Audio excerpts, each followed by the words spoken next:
Igreja Batista, acompanhada da sua esposa. Temos aqui a pastora Fernanda, ela que é a esposa do pastor Antônio Barros.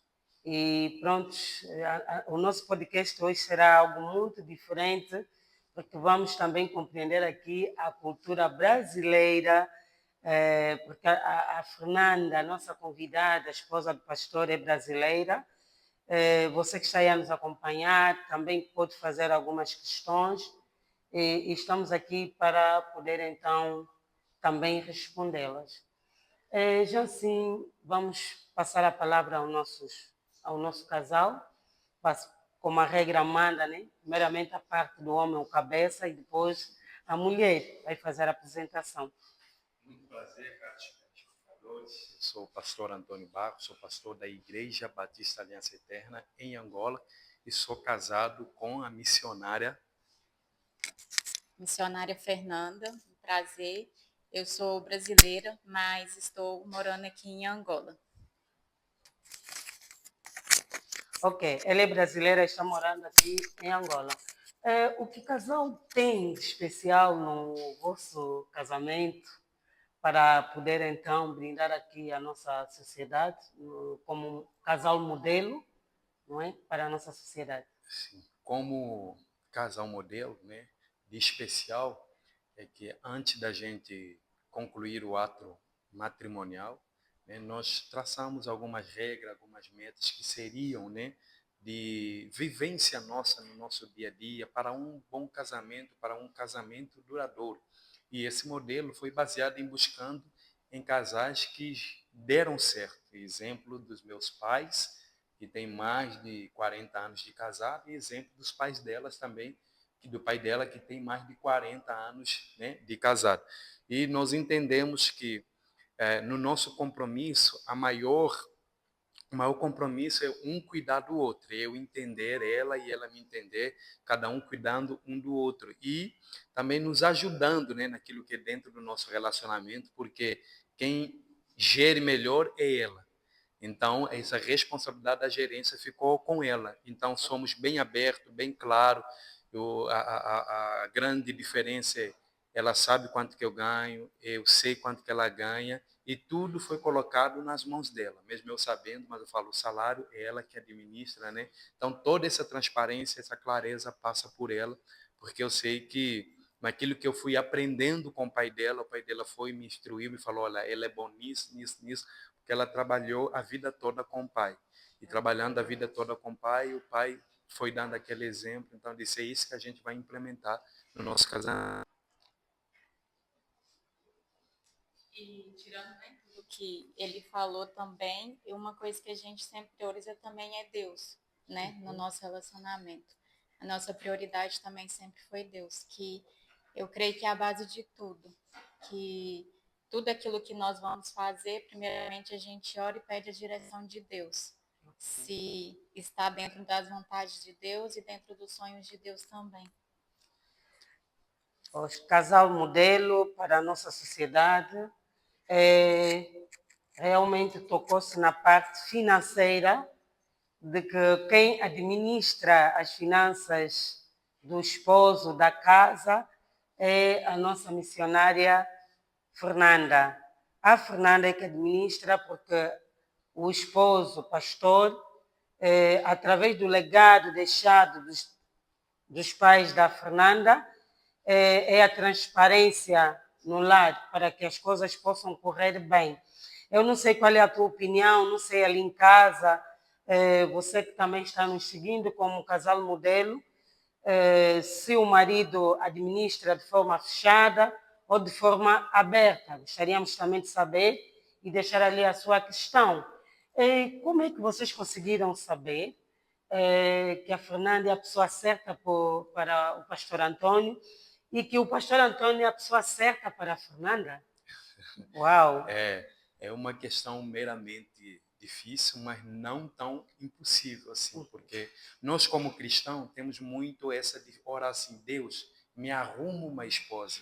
Então Deus não vai arrumar esposa para ninguém, porque a única pessoa que ele arrumou foi Adão arrumou para ele a Eva e mesmo assim teve o problema que teve. Ok. Mas eu creio que Deus, ele não une pessoas, ele une propósito por meio de pessoas. E o que eu vinha pedindo a Deus, eu pedia 3 coisas a Deus que confirmou nela.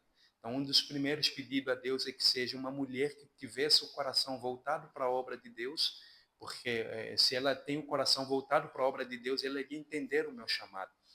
E então eu pedi a Deus uma mulher que tivesse, que amasse a Ele e gostasse de fazer a obra dele. E aí o segundo é que eu pedi que Deus, que essa mulher que eu conhecesse, que viesse a ser a esposa, ela amaria o meu povo, porque não seria fácil, né, alguém largar das mordomias, né, de tudo que existe num país tão organizado, que é um país muito mais avançado que o nosso do Brasil, que é o Brasil, para poder estar aqui em Angola vivendo uma dificuldade, uma realidade totalmente diferente daquilo que é no Brasil. Então eu pedi assim a Deus, e o Senhor, a esposa que o Senhor me dê, ela vai aceitar o meu povo, vai aceitar a minha cultura, vai aceitar os meus, né, as situações do meu país, e isso não vai ser empecilho para o nosso casamento, não vai ser empecilho para o nosso relacionamento, entendendo que a gente vai casar e um dia ou outro eu vou voltar para Angola porque eu tenho a missão do ministério lá em Angola.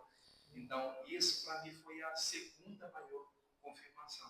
E a terceira maior confirmação foi que Deus trouxesse, né, a bênção da parte da família, que não houvesse impedimento, que não houvesse barreira. E essas 3 coisas ocorreram naturalmente. E hoje, eu digo assim, o maior apoiador para que ela esteja aqui em Angola é o pai dela. Ou seja, antes de nós virmos para cá, recebemos a bênção do nosso pastor e recebemos a bênção dos pais dela. Ok. Uau, propósito. Você que não honra o seu pai e a sua mãe, vê que a Fernanda conseguiu trazer o esposo para o lado do pai. E o pai da Fernanda, no Brasil, deixou um legado também para o esposo da Fernanda, pastor Antônio Barros. E isso faz toda a diferença nesse relacionamento. Também quero contribuir, tem algo para dizer aqui para a nossa sociedade. Continua a nos acompanhar, o podcast da Gala do Amor Consciente. Eu fiz uma oração para Deus.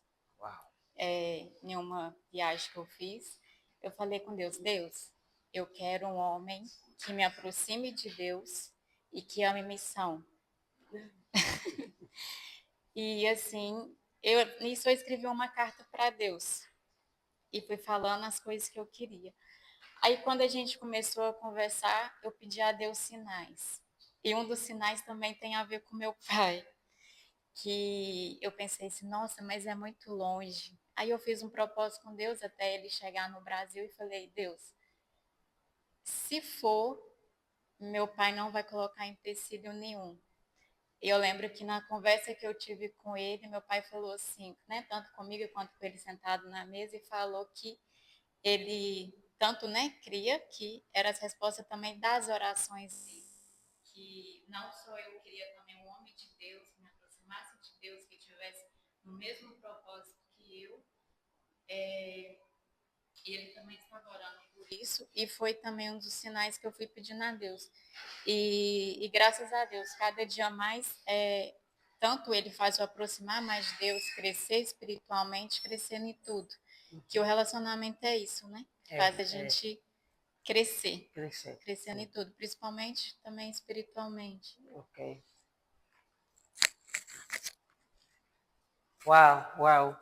Então, temos aqui um grande propósito numa união a dois, uma união que uniu, ou que trouxe o propósito no centro, e quando temos o propósito no centro da união, é porque as coisas vão caminhar devidamente, ok?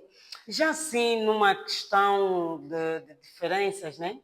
Como são geridas ideias diferentes, a Fernanda tem uma ideia contrária do esposo e o esposo tem uma ideia contrária à da esposa. Como é que vocês geram para chegarem a uma conclusão comum? Porque vimos que de muitos casais o homem tem sempre aquela de poder colocar acima, não, eu sou o homem, falei, ponto final. Em vez de trazer o elemento e velar mais ou menos qual é o contributo que essa ideia pode trazer à família, ele vai ver mais o lado dele. E acaba trazendo constrangimento no lar. Então, como é que vocês geram as diferenças de ideia? As diferenças são geridas de uma forma muito, que eu posso dizer assim, muito acautelada, porque são duas cabeças, são duas culturas e são duas educações totalmente diferentes. Diferente. Minha educação familiar é diferente dela, a educação familiar dela é diferente, a minha cultura é diferente, a cultura dela é diferente. Então, duas cabeças pensando diferente. Então, a gente sempre busca ter com maior exatidão uma conversa que nos aproxime, sem prejudicar aquilo que é a nossa união, aquilo que nós estabelecemos como casal. Ok. Porque nós sabemos que o homem é o cabeça. O homem é o cabeça da mulher. E uma das coisas que a Bíblia nos diz é que a mulher ela precisa ser fiel, né, à visão do marido, ou seja, à visão do homem. Então, para que a gente consiga ter essa unidade, nós conversamos muito e nós pautamos por algo que seja benéfico para o casal, ou seja, a gente não planeja algo que seja interesse comum de uma pessoa só, mas que seja interesse comum dos dois. Então, os planejamentos para nosso crescimento, a nossa vida, tanto para avançar, tanto negócio, alguma coisa, então a gente sempre tenta apoiar um ou outro mutuamente. Então, trazemos para a nossa relação